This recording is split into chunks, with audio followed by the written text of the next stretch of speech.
So first story is GLM 5.1. Let me share this on the screen.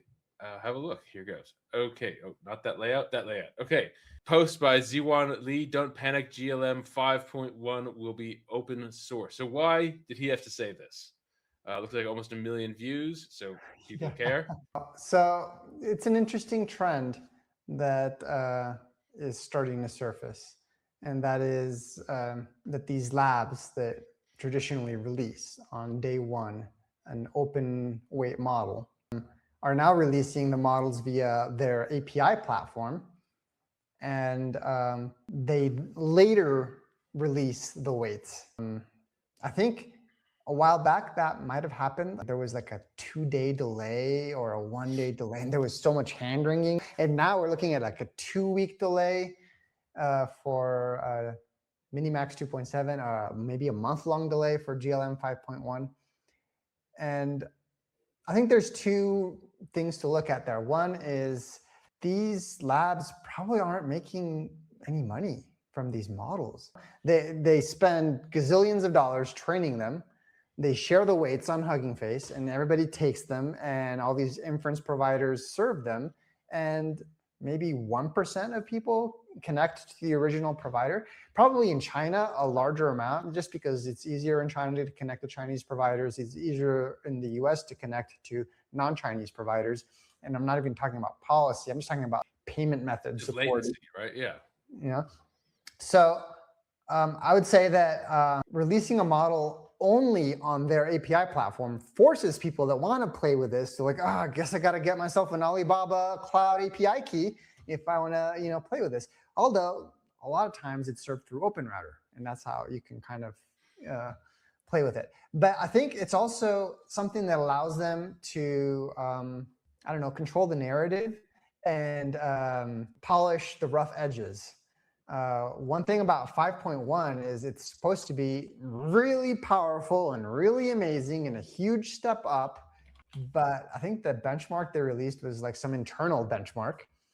And the experience that several people have been having, and myself included, when playing with it, is some tool call errors. And it's like, okay, there's this like a really powerful machine that sometimes like misfires. So I think that it's kind of like stealth models where you have to guess who's behind the mask, and they offer them for free, and they log all the data so that they can polish these rough edges before making them public. So who knows what kinds of adjustments they're going to do at the last minute. But there's an interesting post by one of the Zhipu AI staff that was saying, hurry up, and tagged one of their developers who, was like joked, hey, don't like put me on the spot in public. Geez, you could have DM'd me. So it's somebody's working hard to finish it and release it. But the reason why I think, to answer your question, it was important to announce this and to say don't panic is because people are concerned. People are waiting for the other shoe to drop. What's going to happen with these open labs? Are they going to keep releasing the weights? There's been a lot of concern around Quen team. A lot of them, got reorged out.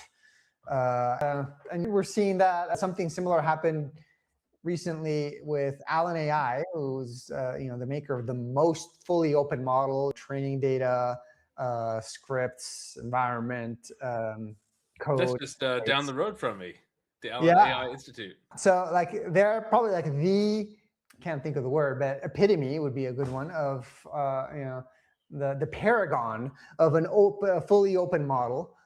And all their leadership got poached by Microsoft. There was like a major talent leak as well. So there's a lot of concern for the stability and the sustainability of the open ecosystem, the open models ecosystem. And it's interesting to see these delays become a new tactic or strategy or release mechanism. And it's making people a little nervous.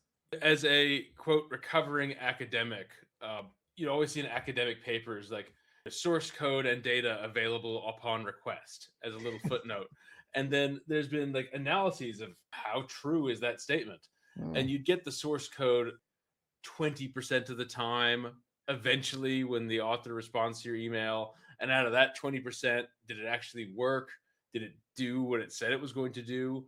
And okay, it was kind of a cheap way of hiding, because by the time the actual paper gets published and you get your accolades and your conference invite and your tenure track list, like, oh yeah, that's just kind of a subtitle for later. That world is pieces of it move so slowly, and so I worry that eventually we'll be open source eventually, which is no good. And but at the same time, they have to make money. It's fine to have like a 2-week or maybe a month-long delay to polish the rough edges, but it's another thing to make people question whether a lab is going to even continue to release open weights. Those are two very different things. Well, and that being said, we're not entitled to these people's work, right? Yeah. If they want to close off, but it's nice, right? And it's nice that we have all this access to this stuff. Did you like that clip? Make sure to check out our latest episode. The link is in the description. Also, make sure to check out the links for our Substack, the Trilogy AI Center of Excellence. We publish articles a couple times a week on new AI tools, approaches, comparing things, and also AI news. OpenClaw, we're diving deep into that. Make sure to subscribe to this channel. We do updates several times a week with the latest AI news, tools, walkthroughs, deep dives, lots of good things. We've got the link to our Discord. Ask us questions. We're there all the time. All right, have a good one. See you in the next one.